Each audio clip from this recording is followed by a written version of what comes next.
الحمدللہ وکفا والصلاة والسلام علی عباده الذین اصطفى خصوصا علی سید الرسل وخاتم الانبیاء وعلى آلہ واصحابہ وازواجہ وإترتہ المجتبى اما بعد فاعوذ باللہ من الشیطان الرجیم بسم اللہ الرحمن الرحیم وَقُومُوا لِلَّهِ قَانِتِينَ صدق اللہ العظیم وعن عائشة رضی اللہ تعالی عنہا ما رأيت رسول اللہ صلی اللہ علیہ وسلم استکمل صیام شہر رمضان قط الا رمضان وما رأيته في شهر اکثر منه صیاما في شعبان صدق رسوله النبی الکریم الامین اللہم صل علی محمد وعلی آل محمد كما صليت على إبراهيم وعلى آل إبراهيم إنك حميد مجيد اللهم بارك على محمد وعلى آل محمد كما باركت على إبراهيم وعلى آل إبراهيم إنك حميد مجيد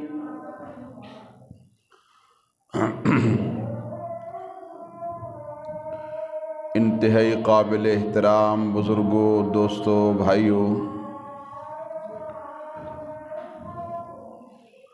آج کی نشست میں ماہ شعبان المعظم اور لیلہ نصف من شعبان 15ویں شعبان کی رات کی فضیلت گوش گزار کی جائے گی۔ شعبان المعظم ایک بابرکت مہینہ ہے۔ شعبان عربی زبان کے لفظ شعب سے بنا ہوا ہے۔ اس کے معنی پھیلنا کے آتے ہیں، کسی چیز کا پھیل جانا، شاخ در شاخ ہو جانا۔ چونکہ شعبان المعظم میں رمضان المبارک کے لیے خوب بھلائی پھیلتی ہے، اسی وجہ سے اس مہینے کا نام شعبان رکھا گیا ہے۔ نبی کریم صلی اللہ علیہ وسلم اس مہینے کے اکثر حصے میں روزے رکھتے تھے۔ چنانچہ سیدہ عائشہ الصدیقہ رضی اللہ تعالی عنہ فرماتی ہیں، ما رأیت رسول اللہ صلی اللہ علیہ وسلم استکمل صیام شہر قط الا رمضان وما رأیته فی شہر اکثر منہ صیاما فی شعبان۔ یہ روایت بخاری شریف میں اور مسلم شریف میں موجود ہے۔ فرماتی ہیں کہ میں نے کبھی نہیں دیکھا کہ رسول اللہ صلی اللہ علیہ وسلم نے پورے اہتمام کے ساتھ رمضان المبارک کے علاوہ کسی پورے مہینے کے روزے رکھے ہوں، مسلسل یعنی نفل روزے۔ رمضان المبارک کے تو فرض ہیں، اور فرماتی ہیں کہ میں نے نہیں دیکھا کہ نبی کریم صلی اللہ علیہ وسلم کسی مہینے میں شعبان سے زیادہ نفلی روزے رکھتے ہوں۔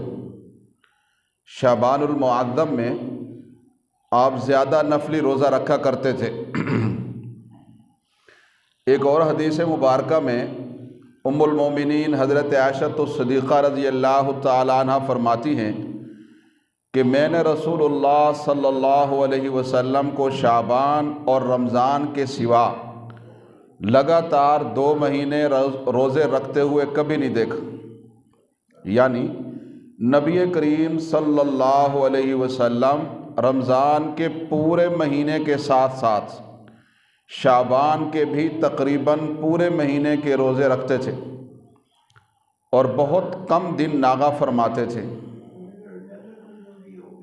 ماہ شعبان میں رسول اللہ صلی اللہ علیہ وسلم کے زیادہ نفلی روزہ رکھنے کی کئی حکمتیں یا کئی اسباب ہیں۔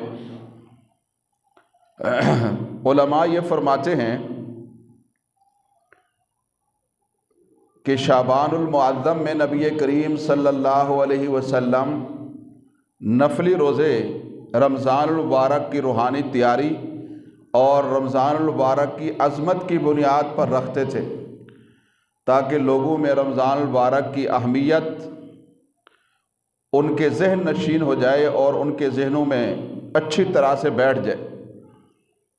چنانچہ سیدنا انس بن مالک رضی اللہ تعالیٰ عنہ فرماتے ہیں کہ نبی کریم صلی اللہ علیہ وسلم سے یہ پوچھا گیا، ای الصوم افضل بعد رمضان؟ قال شعبان لتعظیم رمضان۔ سوال یہ ہوا کہ افضل روزے رمضان کے بعد کون سے ہیں، یعنی نفل روزوں میں رمضان المبارک کے بعد افضل روزے، فرائض کے بعد نفل روزوں میں افضل روزے کون سے ہیں؟ تو نبی کریم صلی اللہ علیہ وسلم نے ارشاد فرمایا، رمضان کے احترام کے لیے، رمضان کی عظمت کے لیے، اس کی تعظیم کے لیے شعبان کا روزہ رکھنا۔ رمضان المبارک کی عظمت، اس کی روحانی تیاری اور شعبان میں اس کا قرب اور اس کے خاص انوار و برکات کے حصول اور رمضان المبارک سے اور اس کے مبارک معمولات سے مناسبت پیدا کرنے کا شوق، یہ وہ وجوہات تھیں جن کی بنا پر نبی کریم صلی اللہ علیہ وسلم شعبان کے کثرت سے نفلی روزہ رکھا کرتے تھے۔ شعبان کے روزوں کو رمضان المبارک کے روزوں سے وہی نسبت ہے جو فرض نمازوں سے پہلے پڑھے جانے والے نوافل کو فرضوں سے گویا نسبت ہوتی۔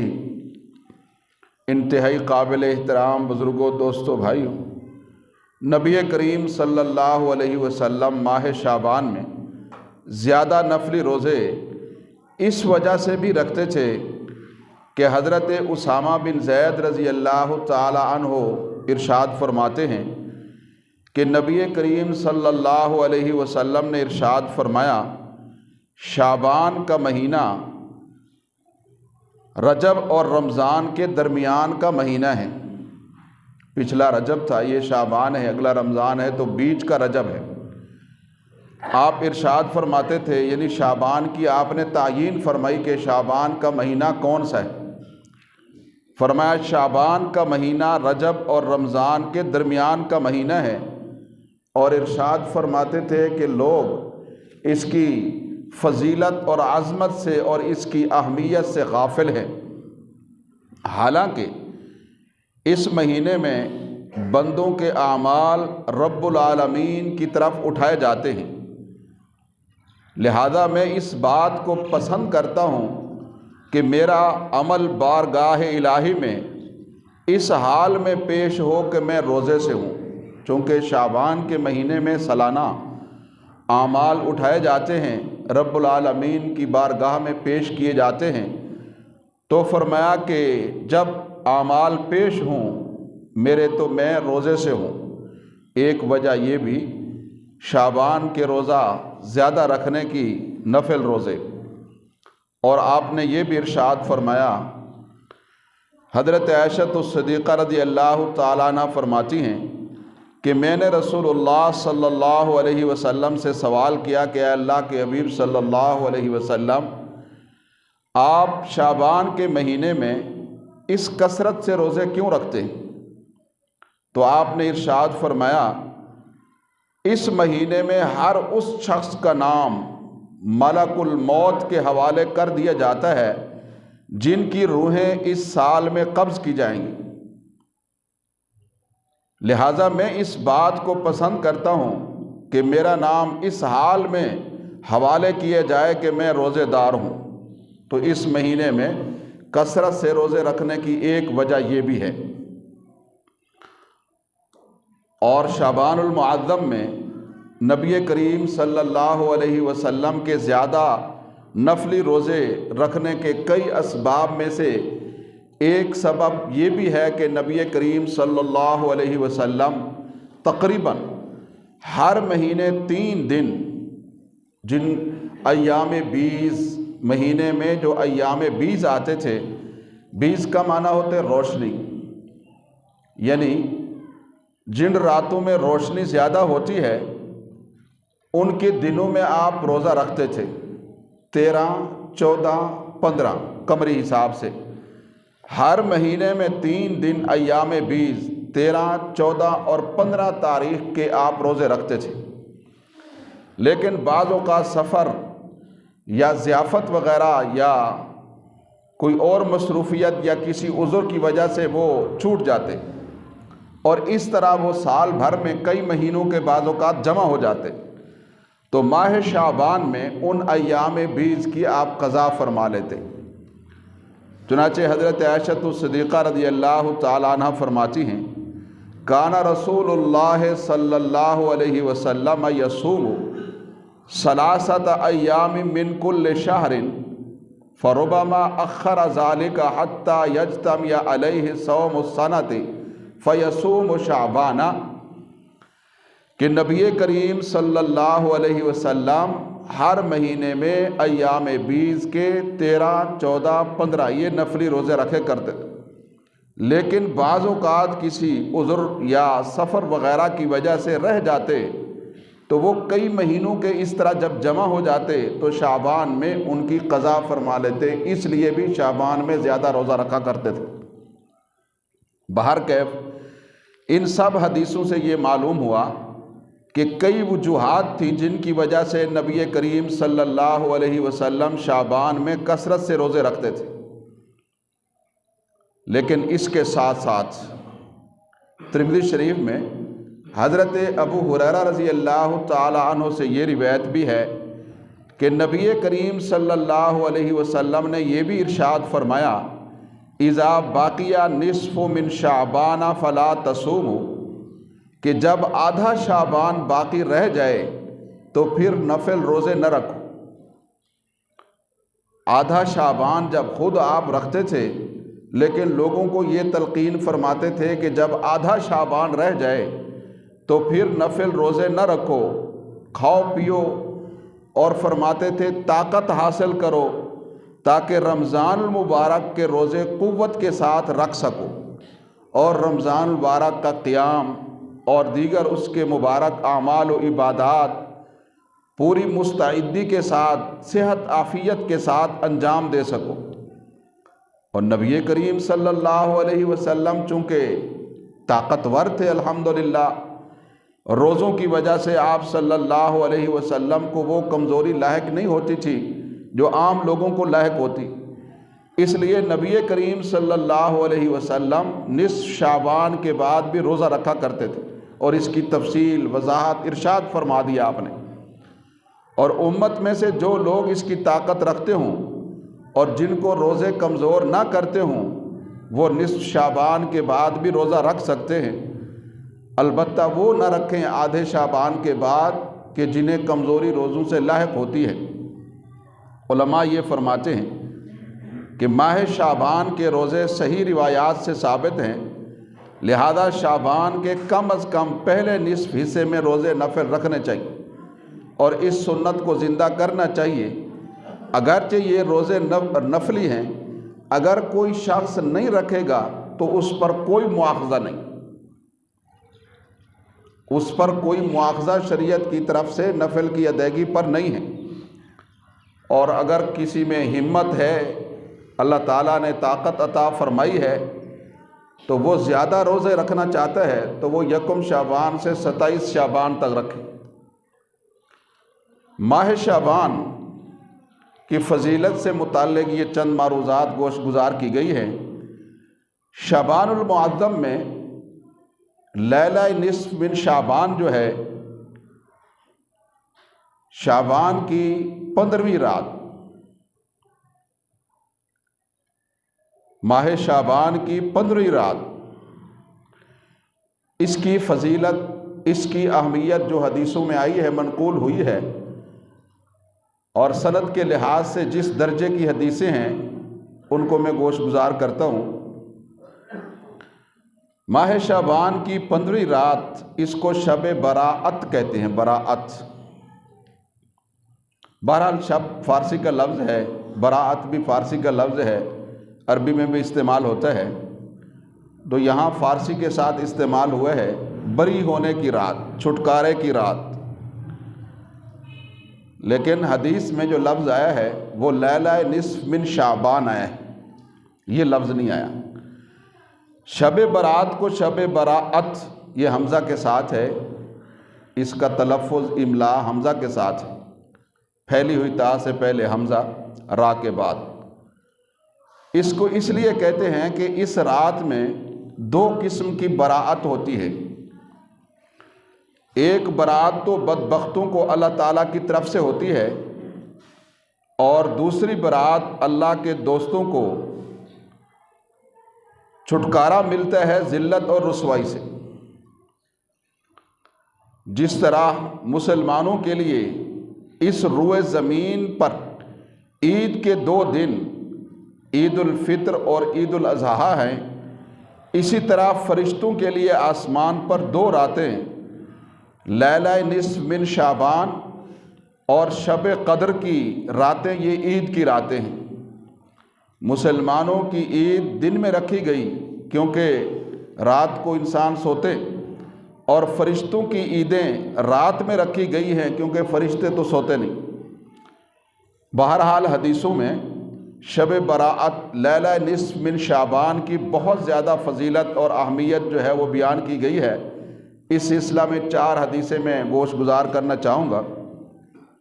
پہلی روایت، عن عائشہ رضی اللہ تعالی عنہا قالت فقدت رسول اللہ صلی اللہ علیہ وسلم لیلۃ فخرجت فإذا هو بالبقیع فقال اکنت تخافین ان یحیف اللہ علیک فقلت یا رسول اللہ ظننت انک اتیت بعد نسائک فقال ان اللہ تبارک وتعالی ینزل لیلۃ النصف من شعبان الى سماء الدنیا فیغفر لاکثر من عدد شعر غنم کلب۔ حضرت عائشہ الصدیقہ رضی اللہ تعالی عنہ فرماتی ہیں کہ میں نے ایک رات نبی کریم صلی اللہ علیہ وسلم کو بستر پہ نہیں پائے، جبکہ ان کی باری تھی، تو میں نبی کریم صلی اللہ علیہ وسلم کی تلاش میں نکلی، تو میں نے دیکھا کہ نبی کریم صلی اللہ علیہ وسلم بقیع میں ہیں، یہ مدینہ طیبہ کا قبرستان ہے۔ نبی کریم صلی اللہ علیہ وسلم نے مجھے دیکھ کر ارشاد فرمایا، کیا تو یہ خوف رکھتی ہے کہ اللہ اور اس کا رسول تیرے ساتھ بے انصافی کرے گا؟ یعنی تیرے ذہن میں یہ بات آئی کہ تیری باری میں میں کسی دوسری ام المومنین اور زوجہ مطہرہ کے پاس چلا جاؤں گا؟ اماں فرماتی ہیں کہ میں نے عرض کیا، یا رسول اللہ صلی اللہ علیہ وسلم، مجھے یہ خیال ہوا کہ آپ اپنی کسی دوسری اہلیہ کے پاس تشریف لے گئے۔ نبی کریم صلی اللہ علیہ وسلم نے فرمایا، اللہ تعالیٰ شعبان کی 15ویں رات میں آسمان دنیا پر نزول فرماتے ہیں، کما یلیق بشانہ، جیسا کہ اللہ کی شایان شان ہے، اور قبیلہ بنو کلب کی بکریوں کے بالوں سے زیادہ لوگوں کی مغفرت فرماتے ہیں۔ بنو کلب قبیلہ عربوں کا ایک قبیلہ تھا، عرب کے تمام قبائل سے زیادہ اسی کے پاس ہی بکریاں ہوتی تھیں، ویسے سب کے پاس تھی مویشی اور بکریاں، لیکن ان کے پاس سب سے زیادہ تھی۔ تو فرمایا مقصد یہ ہے کہ کثرت سے اللہ تبارک و تعالیٰ اس رات میں